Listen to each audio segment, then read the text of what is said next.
Caniago, Ibu suku Melayu. Tadi binnya bin apa? Apa tadi warganya? Kalau suku, kalau Tadi gak? Marganya apa? terus ini Ya Amit. ya, awal saya dibilang saya ada langit gitu. Terus ternyata bukan, saya mati. Ya, mudah-mudahan ini Gusti Allah mengarahkan, mengingatkan untuk gak usah mengaku itu gitu. Jadi sekarang setelah dapat keterangan tadi, aku yakin, Aku yakin, berarti Pak Alawi bukan cucu Nabi. Mbak Alawi bukan cucu Nabi.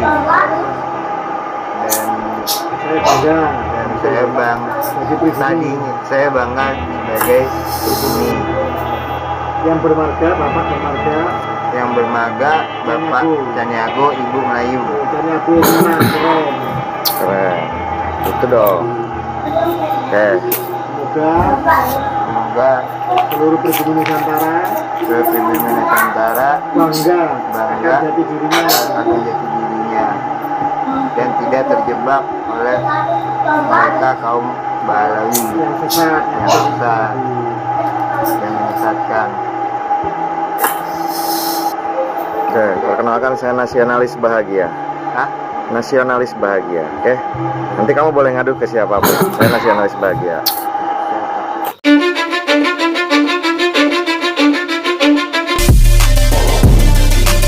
Dari info yang kami dapat, saudara-saudaraku ya,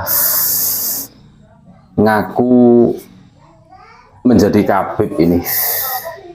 Terus dari marga ngakunya itu Al-Hamid gitu loh. Dari Habib Hamid, dari cuplikan video di atas ya. Itu mau ndawir ke kiai yang berada di Cikarang, saudara-saudaraku. Nah, ini akhirnya Mukibin ini kan salah masuk orang. Terus di situ itu disadarkan kan. Akhirnya sadar, saudara-saudaraku. Nah, ini fenomena seperti ini karena ajaran atau doktrinnya para kabib. Seseorang ya bisa melakukan perbuatan dawir itu karena ada yang mengajarinya. Makanya kami sering ngomong ya kepada saudara-saudara kami, Habib itu ibarat guru yang kencingnya itu berdiri. Loh, kok masih kalian ikuti? Maka kalian ketika menjadi muridnya kabib, kalian akan kencing berlari gitu loh. Ini realita, ini fakta. Jadi apa yang terjadi di Cikarang, seseorang Mukibin ya mengaku Habib terus dawir dan dilalah, itu kalau bahasa Jawanya dilalah, bertemu seorang kiai yang paham terus dinasehati, akhirnya kan tobat gitu. Aku dari Habib Al-Hamid apa siapa itu terjadi di Cikarang, saudara-saudaraku. Nah, ini loh yang harus betul-betul kita pahami, kita cerna. Kami tidak menarasikan kebencian kepada siapapun, kepada kabib, tidak. Cuma yang kami benci ini ajaran-ajarannya, iya kan? Ajaran-ajarannya.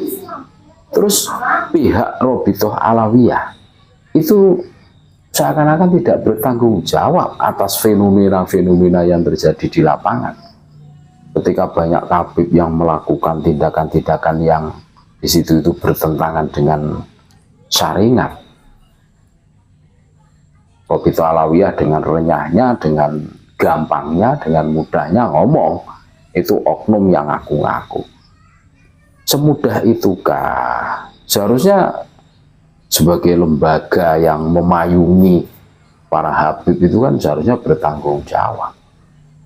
Tidak mungkin ada asap tanpa adanya api kan? Logikanya seperti itu. Seseorang melakukan perbuatan dawir ya, itu karena ada yang mengajari. Nah, yang bertanggung jawab siapa? Ya gurunya yang mengajarinya, tentu seperti itu kan logikanya. Dan kita semua tahulah pekerjaan-pekerjaan dawir ya, perilaku-perilaku dawir itu masif sekali dilakukan oleh para kabid. Dan termasuk budaya apa ya, kalau kita cermati bareng-bareng dengan akal waras ya, makanya kabid itu jarang yang bekerja keras, mau banting tulang, jarang. Mereka itu kaum pemalas sebenarnya. Isinya ya bikin majelis, terus dawir sama jamaahnya, terus kebutuhannya harus dipenuhi dan lain sebagainya, kan seperti itu kan. Terus bikin drama ini dan itu, seakan-akan wah pokoknya ngeri lah kalau kita cermati dengan seksama itu. Jadi ini loh yang kami khawatirkan, mbok ditiru anak cucu kita. Karena genetika pribumi Nusantara itu tidak pernah mengajarkan dawir. Iya. Jadi tangan di atas itu lebih mulia dibandingkan tangan di bawah. Jadi jelas, sekalipun kita tidak punya, tidak ada, kita harus tetap menjadi orang yang suka memberi, bukan malah menerima. Itu ajaran pribumi Nusantara, ulama Nusantara seperti itu. Nah, ini kan menggeser peradaban Nusantara toh. Adat dawir itu kan menggeser sedikit demi sedikit.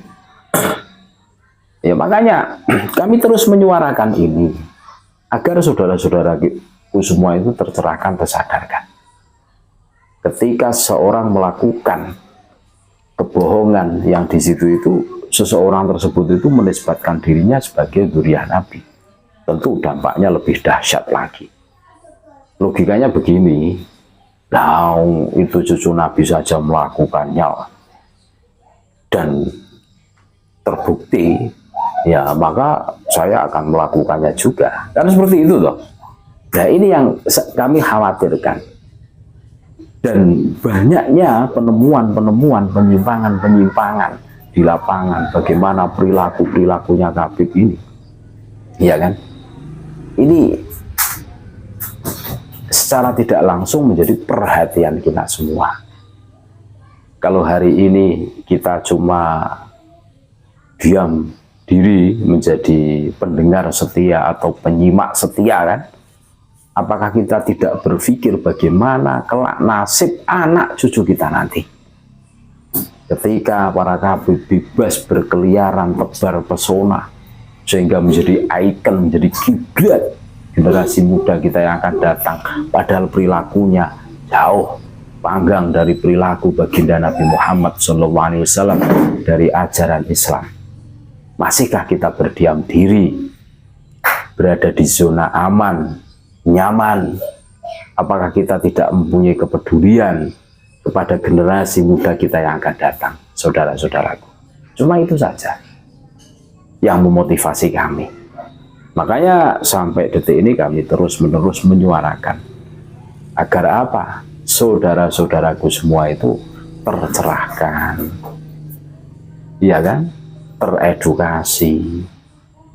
Kalau memang melakukan kejahatan ya jangan diikuti, melakukan tindakan yang di situ itu melawan hukum, melawan syariat Islam ya jangan diikuti, kan selesai. Jangan ta'assub, jangan fanatik buta, saudara-saudaraku. Bukankah baginda Nabi Muhammad SAW pernah bersabda, seumpama Fatimah mencuri yang akan memotong tangannya adalah aku, baginda Nabi Muhammad SAW. Terima kasih, tetap NKRI harga mati Nusantara milik kita.